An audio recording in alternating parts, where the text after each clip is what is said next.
The clock on the wall showed 7:30 in the morning when Amanda Brooks walked into the studio. She had been doing morning television for 15 years, but today felt different. Something in the air made her think this would not be just another normal day at work. Amanda was a tall woman with short brown hair and kind eyes. She always wore business suits that made her look professional on camera. Today she chose her lucky blue jacket, the one she wore whenever she thought the show might be extra important. The studio was busy with people getting ready for the show. Camera operators checked their equipment. Sound technicians tested microphones. Makeup artists set up their stations. Everyone knew their job and did it without much talking. Jake Martinez was the producer of the show. He was a short man with thick glasses who always looked worried about something. Today he looked more worried than usual. He kept walking around the studio, checking everything twice and looking at his phone every few minutes. Jake had worked in television for 20 years.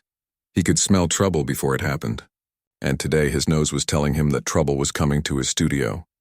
The reason for Jake's worry was sitting in the guest chairs getting their makeup done. Richard Gere was in the first chair. He was a famous actor who had been in many movies.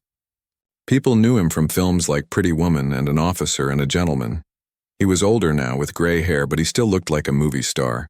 Richard was known for more than just acting. He loved to talk about politics. He went to many events where he spoke about things he believed in. He supported causes around the world and was not afraid to share his opinions. Some people loved this about him. Other people thought actors should just act and stay quiet about politics. In the second chair sat Karoline Leavitt. She was much younger than Richard, maybe in her 20s. She had blonde hair and bright blue eyes that seemed to notice everything. She wore a black business suit that made her look serious and ready for battle. Karoline was new to television, but she was not new to politics.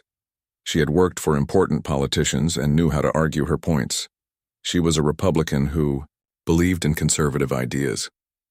She was not afraid to speak up against people who disagreed with her, even if they were famous. The makeup artist working on Richard was named Betty. She was an older woman who had been doing makeup for television stars for 30 years. She had seen everything and was not easily impressed by celebrities. "You seem calm today, Mr. Gere," Betty said as she put powder on his face. Richard smiled. "I always enjoy talking about important issues. It's good when famous people use their platform to help make the world better." At the other makeup station, a younger artist named Carlos was working on Karoline. He was new to the job and still got nervous around famous people. "Are you excited to be on television?" Carlos asked quietly. Karoline looked at him in the mirror. "I'm always ready to defend what I believe in. That's why I'm here." Amanda walked over to both guests to say hello. This was something she always did before the show started. It helped everyone feel more comfortable. "Good morning, Richard. Thank you for coming on the show today," she said with a warm smile. Richard stood up and shook her hand. "Always happy to be here, Amanda. You run a great show." Then Amanda turned to Karoline. "And welcome to our show, Karoline. I know our viewers are excited to hear what you have to say." Karoline shook Amanda's hand firmly. "Thank you for having me. I'm looking forward to sharing my thoughts." Amanda could feel some tension between her two guests, even though they had not spoken to each other yet. Richard kept looking over at Karoline with a small smile that did not seem very friendly. Karoline sat straight in her chair and kept her eyes forward, but Amanda could tell she was aware of everything happening around her. Jake Martinez walked over to Amanda with his clipboard. "We go live in 10 minutes, he said. "Remember, the topic is celebrity involvement in politics. Try to keep it civil." Amanda nodded, but she could see the worry in Jake's eyes. He had booked these two guests because he knew they had very different opinions. Good television often came from putting people with different views together. But sometimes, different views led to big arguments. The topic of the show was perfect for both guests. Richard had been talking about politics for years. He went to events, gave speeches, and used his fame to support causes he believed in. He thought celebrities had a responsibility to speak up about important issues. Karoline believed the opposite. She thought many celebrities did not understand the problems of regular people. She believed they lived in a world so different from Normal Americans that their opinions about politics did not matter much. The floor manager, a woman named Rita, started counting down. 5 minutes to air, she called out. Richard adjusted his tie and checked his hair in a small mirror. He looked confident and relaxed, like someone who had done this many times before. Karoline took a deep breath and straightened her jacket. She looked like a soldier preparing for battle. Amanda reviewed her notes one more time. She had prepared good questions that would let both guests share their views. She hoped they would have a smart discussion that would help viewers understand both sides of the issue. The camera operators took their positions. The sound technician made sure all the microphones were working. The lights were bright and hot, making the studio feel like a different world from the cold March morning outside. 2 minutes, Rita announced. Jake Martinez stood behind the cameras, where the guests could not see him. He crossed his fingers and hoped for the best. He wanted good television, but he also wanted everyone to stay friendly. Amanda sat down at her desk between the two guest chairs. She looked at both Richard and Karoline and smiled. "I'm looking forward to our discussion," she said. Richard nodded and smiled back. "It should be interesting." Karoline just nodded once. Her face was serious, and her eyes were focused. 30 seconds, Rita called out. The studio became very quiet. Everyone knew that in a few moments thousands of people would be watching. What happened next would be seen by viewers across the country. Amanda looked into the camera as the red light came on, showing they were live on television.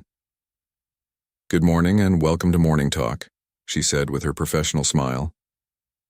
"Today we're discussing a topic that affects us all, the role of celebrities in American politics." The red light on the camera stayed on as Amanda Brooks looked at her two guests. She had done this job long enough to know when the air in a room felt heavy. Today, it felt very heavy. "Let me start with you, Richard," Amanda said in her calm television voice. "You have been speaking about political issues for many years. Why do you think it's important for actors to share their views?" Richard leaned forward in his chair. He looked comfortable and relaxed, like he was talking to old friends, instead of being on live television. "Well, Amanda, I think when you have a platform, you have a responsibility," he said. His voice was smooth and confident. "Millions of people know who I am because of my movies. If I can use that attention to help make the world better, then I should do it." He gestured with his hands as he talked, the way actors do when they want to make their words seem more important. "I've traveled all over the world. I've seen poverty and suffering that most Americans never see. I've met with world leaders and experts who understand these big problems. When you have that kind of experience, staying quiet would be wrong." Amanda nodded and turned to Karoline. "What's your view on this, Karoline?" Karoline sat up straight in her chair. Her blue eyes were bright and focused. She had been listening carefully to every word Richard said. "I respect that Mr. Gere wants to help people," she said. Her voice was clear and strong. "But I think there's a big difference between wanting to help and actually understanding what regular Americans need." Richard's eyebrows went up slightly. He was not used to people disagreeing with him so directly. Karoline continued. "Most celebrities live in a world that's very different from the rest of us. They have enough money to never worry about paying bills. They have people who do everything for them. They don't have to choose between buying groceries and paying for gas." She looked directly at Richard as she spoke. "When someone lives like that, how can they really understand what working families are going through?" Amanda could feel the temperature in the room starting to rise. This was exactly what Jake Martinez had been worried about. "But surely," Amanda said, trying to keep things calm, "having money doesn't mean someone can't care about others who have less?" "Of course people with money can care," Karoline said quickly. "But caring and understanding are two different things. When you live in a mansion and fly on private jets, it's hard to really know what it's like to worry about losing your job or not being able to afford medicine." Richard's smile was getting tighter. He was used to people agreeing with him or at least being polite. This young woman was challenging him in a way that felt uncomfortable. "I think that's a very narrow way of looking at things," Richard said. His voice was still calm, but people who knew him well would have noticed it was getting a little sharper. "Let me ask you this. Amanda said to Richard. How do you respond to people who say celebrities should just stick to entertainment?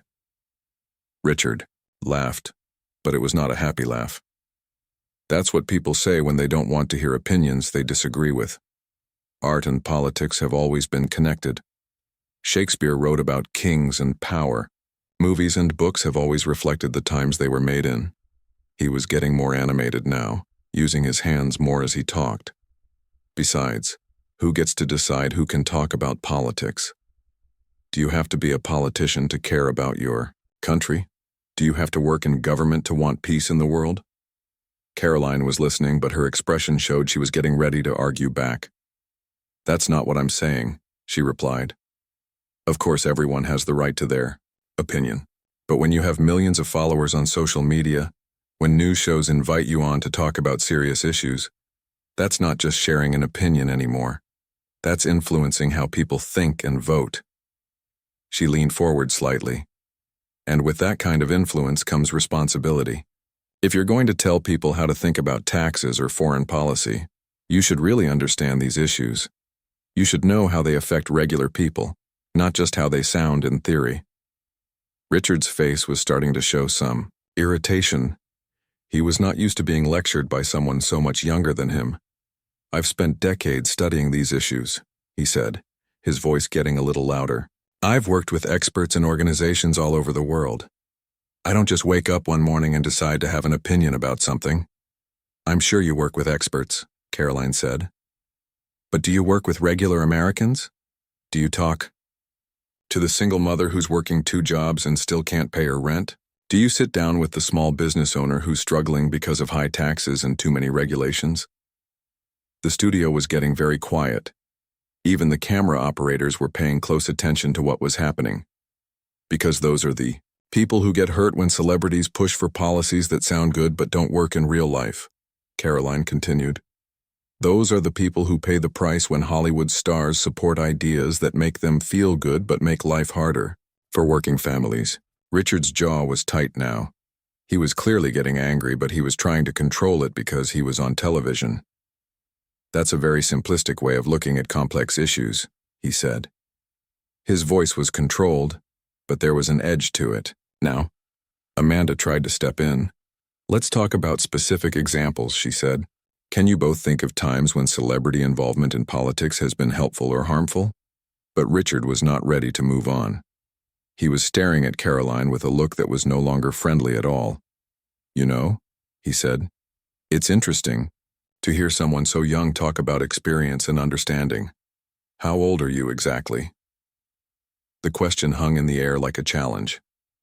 Karoline's eyes flashed, but she kept her voice steady. I'm old enough to know that age doesn't automatically make someone right, she said, and young enough to remember what it's like to worry about paying for college or finding a good job. Richard made a sound that was almost a snort. College and job hunting. Right. Amanda could see that things were about to get much worse. Jake Martinez was standing behind the cameras making frantic gestures, trying to get her attention. But it was too late to stop what was coming. The spark had been lit, and now it was about to become a fire. The tension in the studio was thick enough to cut with a knife. Amanda Brooks could feel sweat starting to form on her forehead under the hot television lights. She had been doing this job for 15 years, but she had never felt the air in a room change this quickly. Richard Gere was no longer the smooth, charming actor who had walked into the studio that morning. His face was getting red, and his hands were gripping the arms of his chair. He kept looking at Karoline Leavitt like she was something unpleasant he had found on the bottom of his shoe. Karoline sat perfectly still in her chair. Her back was straight, her hands folded in her lap, but her blue eyes were bright and alert, like a cat watching a mouse. She was ready for whatever was coming next. Behind the cameras, Jake Martinez was having the worst morning of his career. He kept making hand signals to Amanda, trying to get her to change the subject or go to a commercial break. But Amanda was a professional. She knew that sometimes television took on a life of its own, and you had to let it happen. The camera operator, a woman named Lisa Chen, had been doing this job for 10 years. She had filmed politicians arguing, celebrities having breakdowns, and all kinds of drama. But even she was surprised by how fast this interview was going downhill. Mr. Gere. Amanda tried one more time to keep things civil. Let's talk about your humanitarian work. You've traveled to many countries to help with different causes, but Richard was not interested in changing the subject. He was focused on Karoline like a laser beam. All his years of media training seemed to have disappeared. You know what? Richard said, interrupting Amanda completely. His voice was getting louder and more sharp.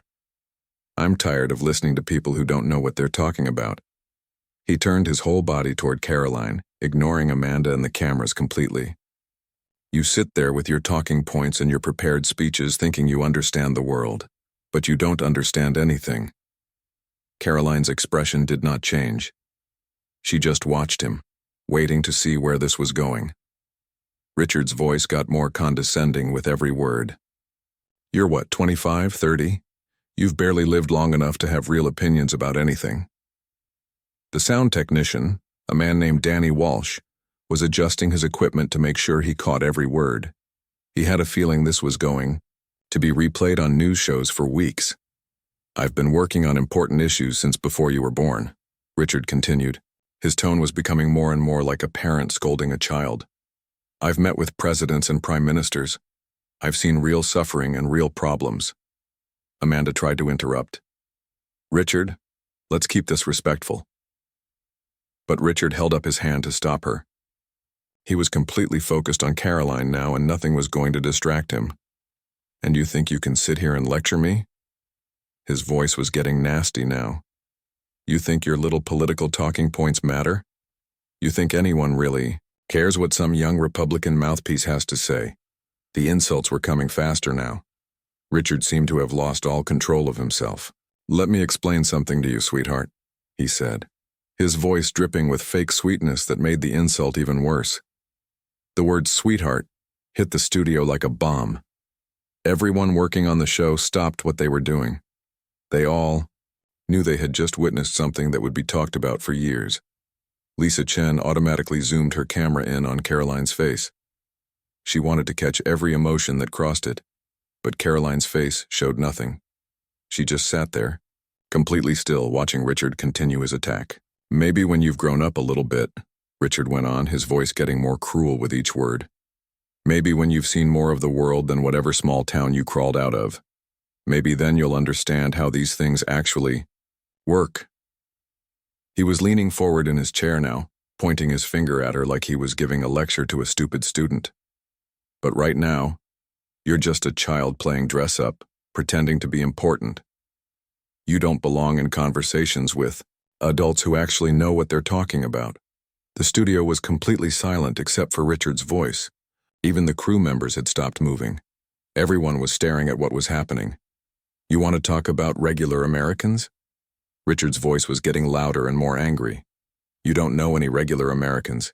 You're just another political puppet saying whatever your handlers tell you to say. He sat back in his chair with a satisfied smile, like he had just won a great victory. So why don't you be a good little girl and let the grown-ups have their conversation? Maybe you can learn something if you just sit there and listen instead of trying to act like you matter. The silence that followed was deafening. Amanda Brooks sat frozen in her chair, not sure what to do next. Jake Martinez looked like he was going to have a heart attack. All the crew members were staring at their equipment, not wanting to look at anyone. Richard sat back with a smug expression on his face.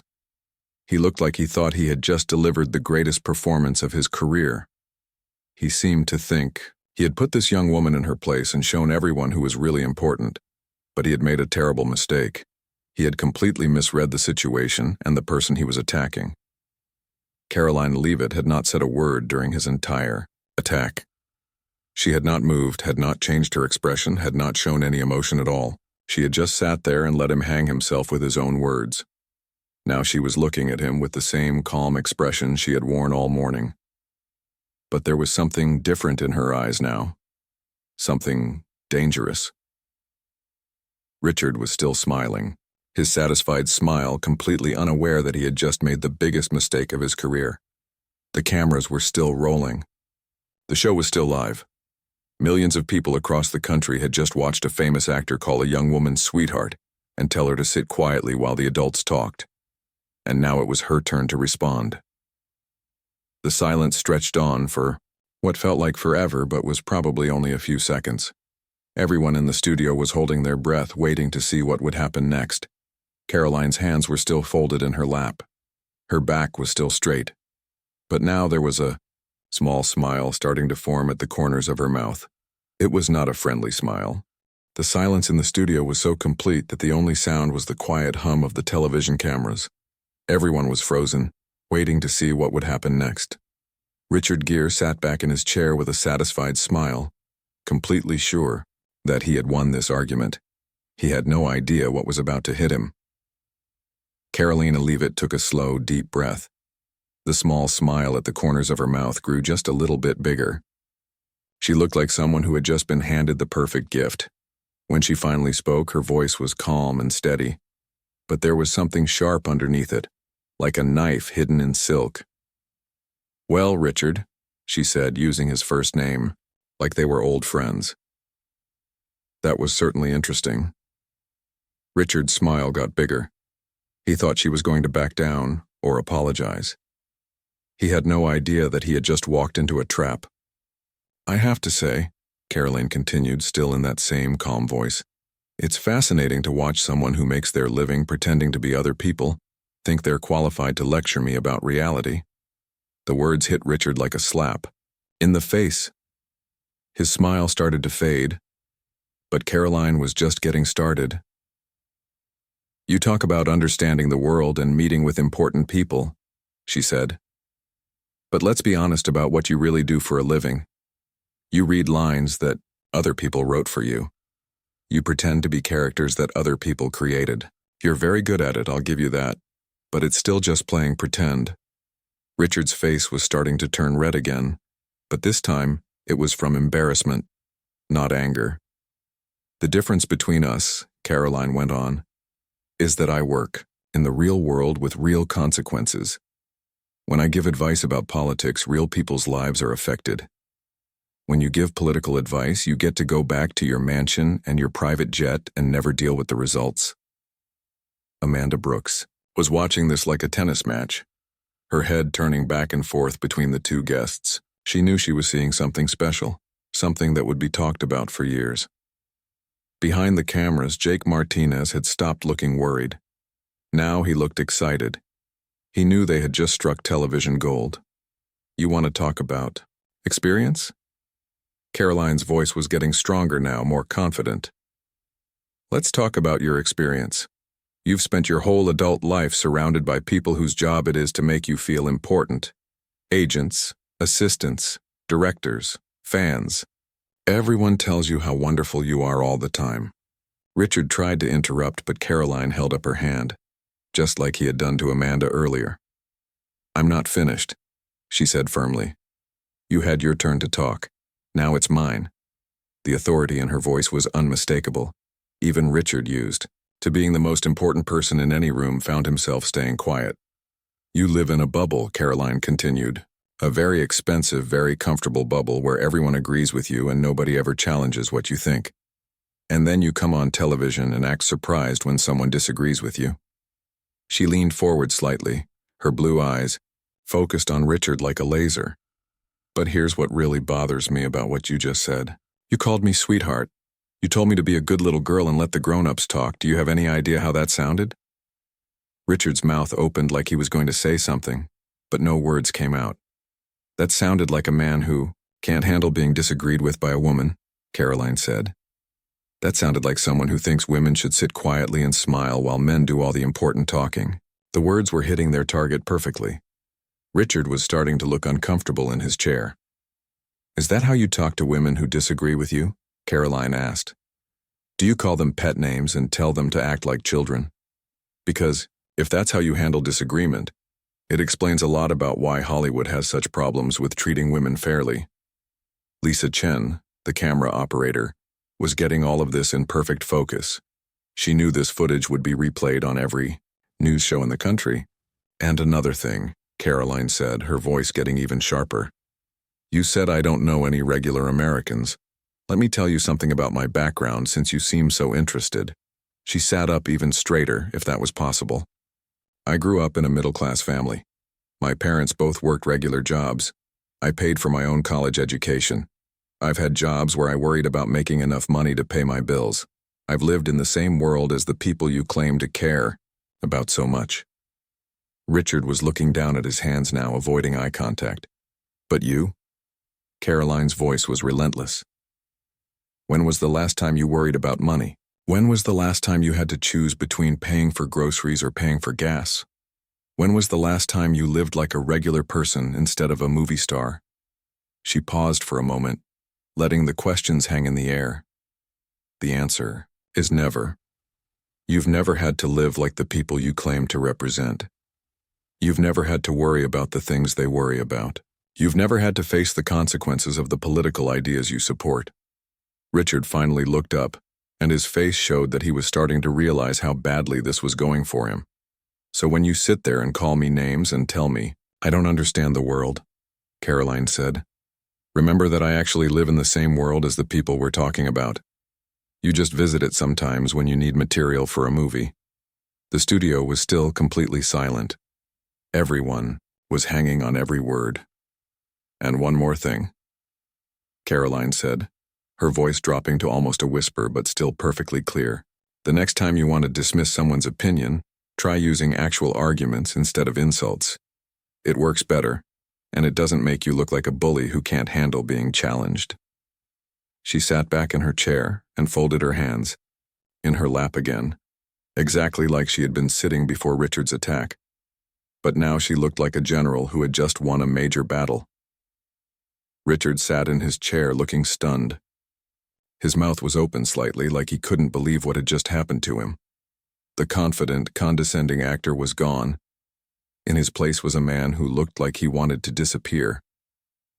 Amanda Brooks realized that her job was to say something, but she wasn't sure what. How do you follow something like that? The silence stretched on, and everyone in America watching the show knew they had just seen something extraordinary. The silence in the studio felt like it lasted forever, but it was probably only 10 seconds. 10 seconds that would change everything for both Richard Gere and Karoline Leavitt.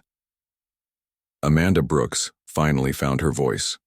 As a professional television host, she knew she had to say something to fill the dead air. Well, she said, her voice a little shaky, this has certainly been a spirited discussion about celebrity involvement in politics. She looked at Richard, hoping he would say something to respond to Karoline's devastating attack. But Richard just sat there staring at his hands. The confident movie star who had walked into the studio that morning was gone. In his place was a man who looked confused and embarrassed. Richard, would you like to respond to any of Karoline's points? Amanda asked, trying to give him a chance to recover. Richard looked up slowly. His face was still red, and he seemed to be struggling to find words. When he finally spoke, his voice was much quieter than before. I think we obviously have very different perspectives on these issues, he said. The fire had gone out of his voice completely. It was a weak response, and everyone in the studio knew it. This was not the same man who had been attacking Karoline just minutes before. Karoline sat calmly in her chair, watching Richard struggle.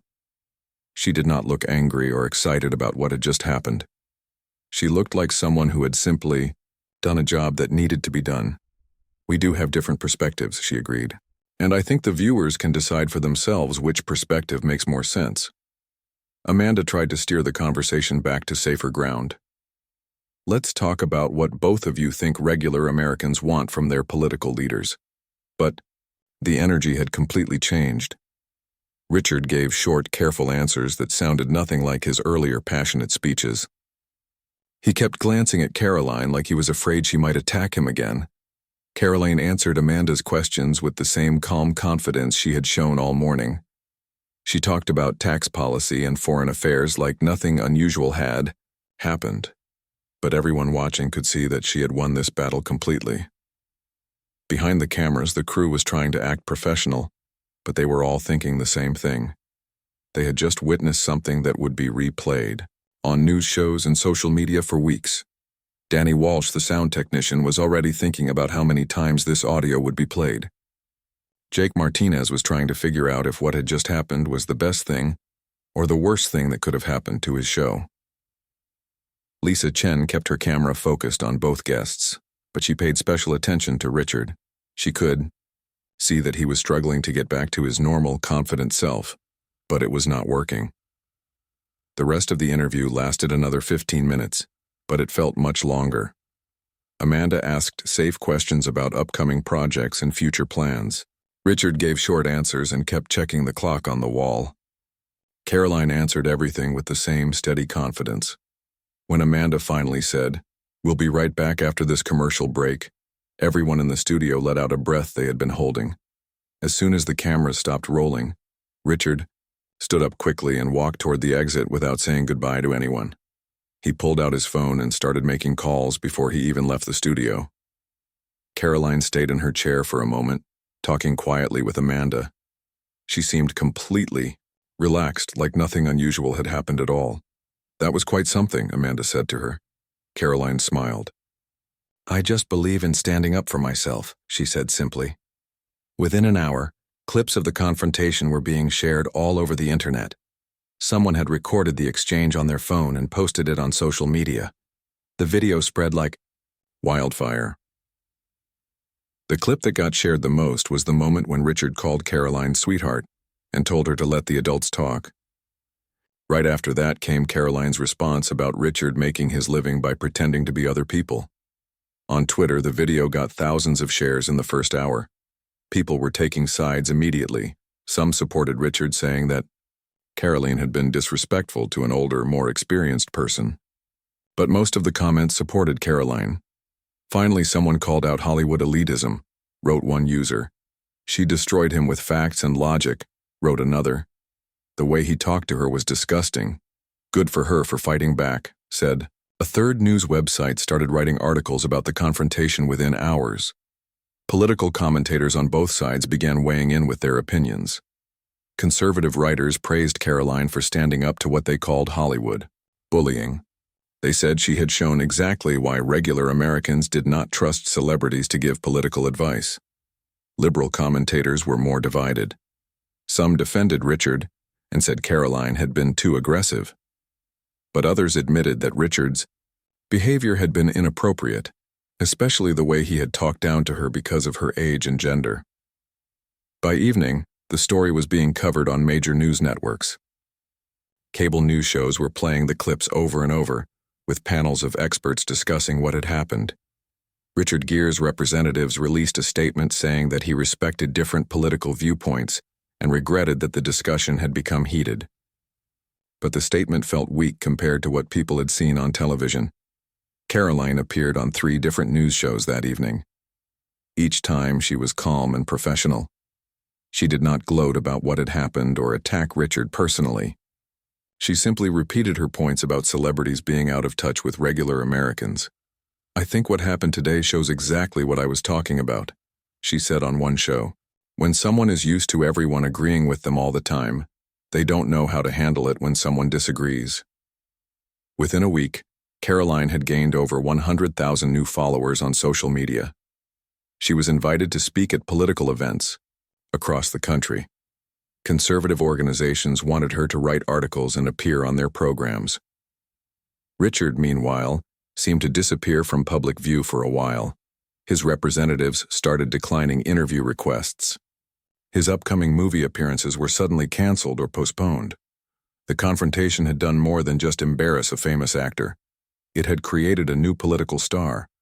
Karoline Leavitt had gone from being a relatively unknown conservative commentator to a national figure in just one morning. People would remember this interview for years. It became a perfect example of what happened when Hollywood ego met political reality. And everyone who watched it knew that they had seen something special the moment it happened.